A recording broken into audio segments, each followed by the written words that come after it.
Hey everyone, Diane here. So I'm going to try something a little different. I'm actually using a multicolor variegated thread, and I want to see how it's going to play out on this star, and I'm hoping it looks good because I really don't want to tear it all out. But my thought is to do the multicolor on only the stars. I still have a lot of work that I want to do left to do. I have left to do. Blech, can't even talk today. I did a whole bunch of the sashing already, and it's got the same pattern. It's kind of the rope look. That's all in white, and then I've got some more white work that I want to do inside of the background fabrics to the stars. So it'll be interesting to see how this all works. Again, today I'm using Slim. He's a nice little perfectly sized straight ruler, fits right within the reach of my hands. But I'm going to try to actually work Slim in directions that I'm not real good at yet on my machine here. So we're going to see just what happens here. Let's give this a go.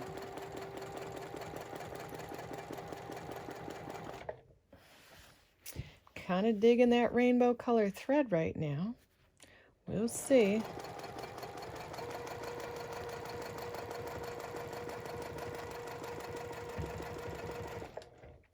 See where I need to go on this one.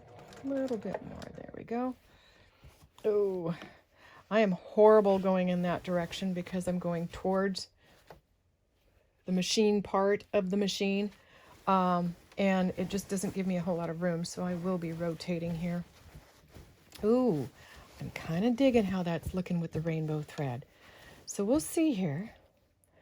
You know, sometimes you just have to experiment a little.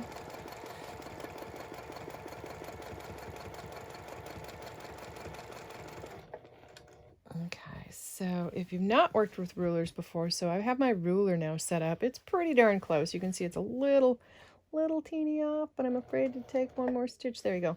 So I stop it when the outsides of the ruler foot are at the seams on both sides of that point, and that gives you a really, really nice, sharp, crisp line.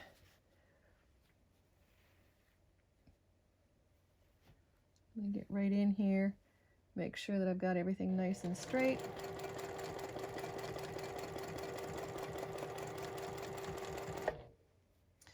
And there we go. So we're pretty good there.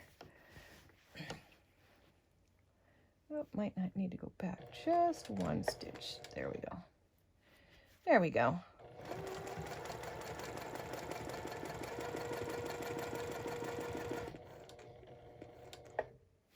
There we go. And so I don't know if you can see it, but I like how that's really playing out with the rainbow thread. It's kind of rainbow, even though it's really not. It's got a light yellow, a light reddish, greenish, purpley. I guess you don't really see all of the colors in the thread.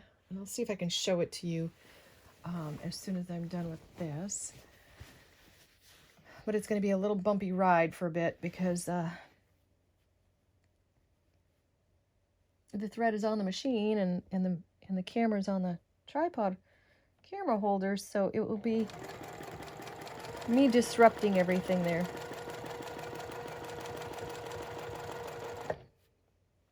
There we go. Oh. And again, I have to turn a little bit because I cannot move much into this. So, and I like my lines to be straight, so I'm going to go in the directions that I'm most comfortable working the ruler. And what's really great about this star is that none of the lengths that I'm stitching are longer than the actual ruler, so it makes it really nice. Okay, here we go. We're going to go back. There we go. And I'm using, you probably noticed already, I'm using the seam between the color and the white as my guide to where my ruler is going to be. because that'll give me an exact 1/4 inch in. So the needle is 1/4 of an inch from the outside edge of the ruler foot. And it makes it kind of nice and easy and convenient as far as figuring all that out. Okay, let's see if I can get this little gutter rock here. I have to see where I'm at. There we go.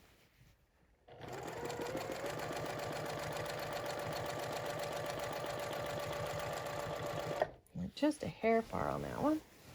And again, I'm going to turn a little bit here.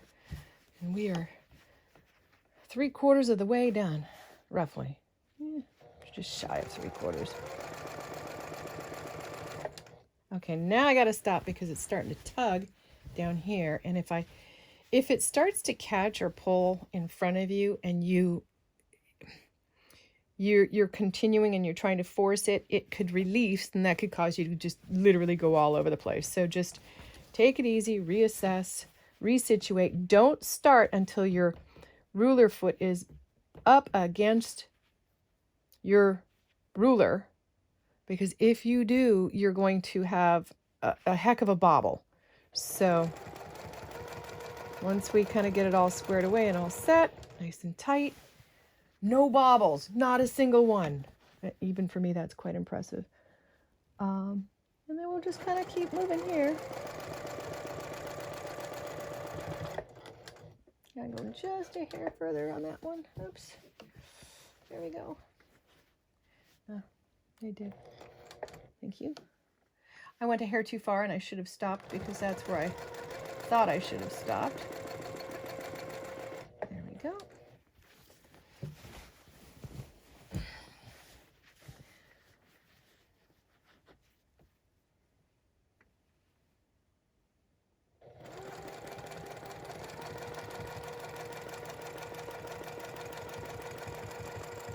Now, it's also a little confusing because I want to stay only within the stars, so I don't want to catch my little squares here. And because we're going through so many different colors, it's like, was I supposed to turn there? Was I supposed to go straight there?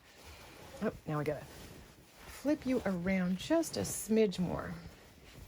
Okay, so this quilt is a twin size quilt. It's fairly large, and it's fairly large to be working on a domestic sewing machine, but we're working it. We're doing it. We're gonna do it. We're gonna need to go one more stitch length. There we go. And we got a little teeny bobble there, and it was right at a seam, and I felt it, and it just kind of shifted a little bit. So now I'm gonna go back down and meet up with where I started.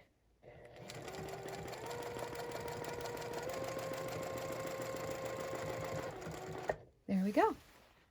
All right, cutting thread here, and let's take a peek. Oops, up needle. There we go. So I don't know, can y'all see that? It's not ridiculous. I tried it with white on a sample piece, and that white just stood out way too much, and I wanted it to be a little bit more subtle. So then I'm going to do a little teeny motif in the center of this star, and that's probably going to be the only quilting that I'm going to do on the star. Everything else is going to be around it and in the background. So we'll see. We'll see how it plays out. But I kind of like that. I like that. I like the way it's looking. So there you have it. Just a quick one for this evening. I hope y'all are enjoying the wonderful weather. Well, out here in Northern California, it's pretty wonderful right now. A little hot, but pretty wonderful. So hang in there and keep quilting.